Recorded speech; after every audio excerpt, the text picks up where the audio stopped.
আমরা বুঝলাম শয়তানের ভাই যারা অপচয় করে, যারা আরো জোরে বলেন শয়তানি আমরা দেখতে পাই না। যারা বাংলাদেশে আজ অপচয় করবে এরা আমাদের দুশমন, শত্রু। দ্বিতীয় নম্বরে শয়তান বলা হয় তাদেরকে যারা অশ্লীলতা ছড়ায়। আসতে বলো। শয়তান জান্নাতের ভেতরে হযরতে আদম এবং হাওয়াকে উলঙ্গ অবস্থায় দেখে খিলখিল করে হেসেছিল। এটা তো আমি বানালাম না। সূরা আরাফের ভেতরে আমার আল্লাহ জানিয়েছেন হযরত আদম এবং হাওয়া তাদের দুইজনের পোশাক যখন খুলে পড়ে গেছে, শয়তানের ইচ্ছা ছিল না যে তাদেরকে জান্নাত থেকে বের করে দেবে। না, জান্নাতে আছেন, থাকেন, অসুবিধা নেই, কিন্তু আপনার লজ্জা স্থান আমি দেখব। এইজন্য শয়তান যৌনতা ছড়াতে ভালোবাসে। আজও যারা বিভিন্ন জায়গায় যৌনতা ছড়ায় বুঝবেন এটা আসল, টাটকা, নির্ভেজাল শয়তান। তাহলে এদের সাথে সম্পর্ক হবে শত্রু এবং দুশমনের মতো। কথা বলা না।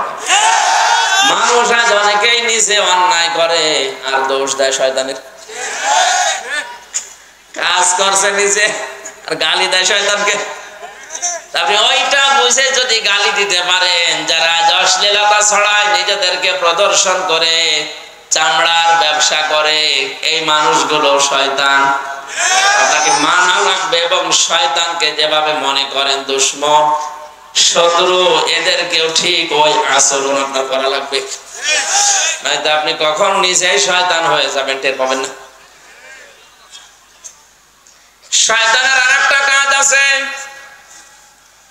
ও নারীকে পুরুষ বানাতে চায়, পুরুষকে নারী বানাতে চায়। হাদিস দিয়েছেন কোন পুরুষ যদি নারীর বেশ ধরে, নারী যদি পুরুষের বেশ ধরে, সঙ্গে সঙ্গে আল্লাহ নিজে তাদের উপরে লানত করে। মুহাদ্দিস শাহ মাহমুদুল হাসান দেওবন্দি, নামটা মুহাদ্দিসে দেহলভী রহমাতুল্লাহ আলাইহি, গভীর রজনীতে তিনি কোরআনে কারীম পড়ছিলেন, সূরা ইয়াসিন তেলাওয়াত করছেন। তার বাড়ির উপর দিয়ে দুইটা জিন যাচ্ছিল। কোরআনে কারীমের মধুর আওয়াজ শোনার পরে তাদের চলার গতি তারা থামিয়ে দিয়েছে। মুহাদ্দিস সাহেবের তেলাওয়াত শুনছে,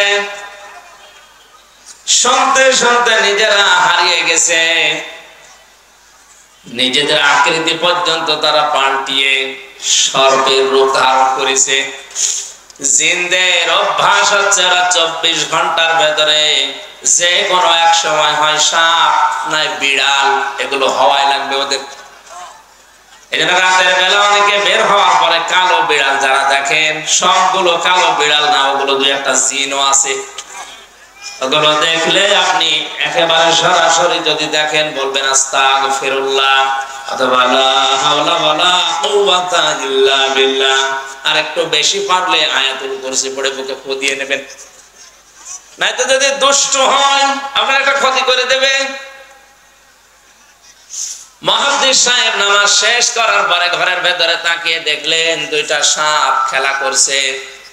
পাশে গিয়ে বললেন, তোমরা যদি জিন হও চলে যাও, কারণ জানে জিনেরা সর্পের রূপ ধারণ করে।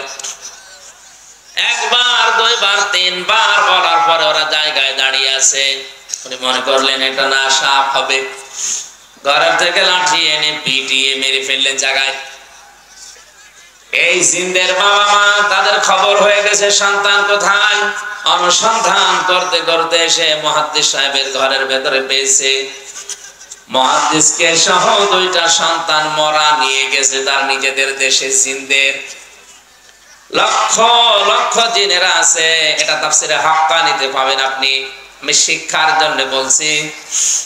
লক্ষ লক্ষ জিনদের সামনে জিনের পিতা ডাক দিয়ে বললেন, মুহাদ্দিস সাহেব, আপনি আমার দুইটা সন্তানের পিটিয়ে মেরে ফেলেছেন।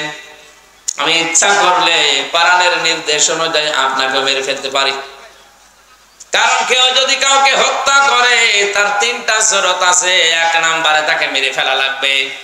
দুই নম্বরে ওই লোকটা যদি জরিমানা দিয়ে দিয়ত দিয়ে তার পরিবারস্থ লোকদের কাছে ক্ষমা নিয়ে নেয়, এটার দ্বারা তার মাফ হবে। আমাদের দেশে মানুষ হত্যা করার জন্য যে ফাঁসির অর্ডার দেওয়া হয়, 30 বছর জেল দেওয়া হয়, এটা কিন্তু কোরআনের নিয়ম না।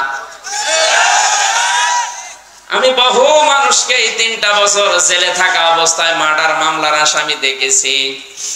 জিজ্ঞাসা করে, হুজুর আমি অন্যায় ভাবে হোক আর ন্যায় ভাবে যেভাবে হোক একটা মানুষ মেরে ফেলেছি, আমার যে সরকার 30 বছর জেল দিলে এই দেশের আইনে, আমার কি মাফ হয়ে যাবে? না। আপনি যাকে মারলেন এর বিনিময়ে এক কথা হচ্ছে আপনাকে মেরে ফেলা লাগবে। দ্বিতীয় কথা হচ্ছে যদি মেরে ফেলা না হয়, ওই লোকটার আত্মীয় স্বজন যারা আছে, ছেলে মেয়ে, বাবা মা, স্ত্রী, তাদেরকে আপনার, ওরা যদি বলে 20 লাখ টাকা দেন আপনাকে মাফ করে দেব, আপনি যে ক্ষতি করলেন ওই টাকা দিলে আপনি মাফ পেয়ে যাবেন। 20 বছর 30 বছর আপনারা জেল খাটা লাগবে না। এটা ইসলামের নিয়ম ছিল। এটা কি ছিল? কোরআনে কারীম আয়াত শোনালেন জিনেরা,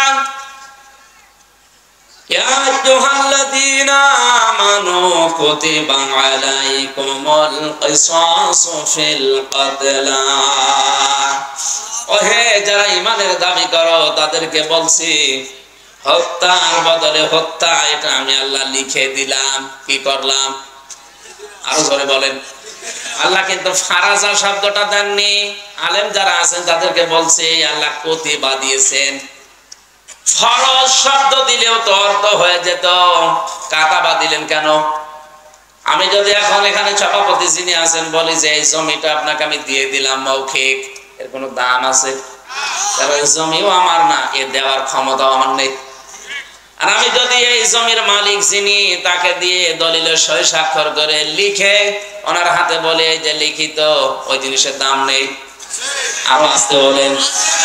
আল্লাহ শুধু ফরজুল শব্দ দিলে দিতে পারতেন, না দিয়ে কুতিবা দিয়ে এটা জানিয়েছেন যে বিধানটা ছোটখাটো না, গুরুত্বহীন না, এটা কিন্তু লিখে সই স্বাক্ষর করে দলিল করে দিলাম, এর দাম আছে। এদেশে যারা দায়িত্বে আছে আজ 53 বছর, এই আয়াতটা যদি ঠিক এইভাবে বুঝে স্বাধীনতার পরে এদেশের সংসদে আয়াতটা কায়েম করে দিতে পারতো, বঙ্গবন্ধু হত্যার বিচার আমরা অনেক আগে পেয়ে যেতাম।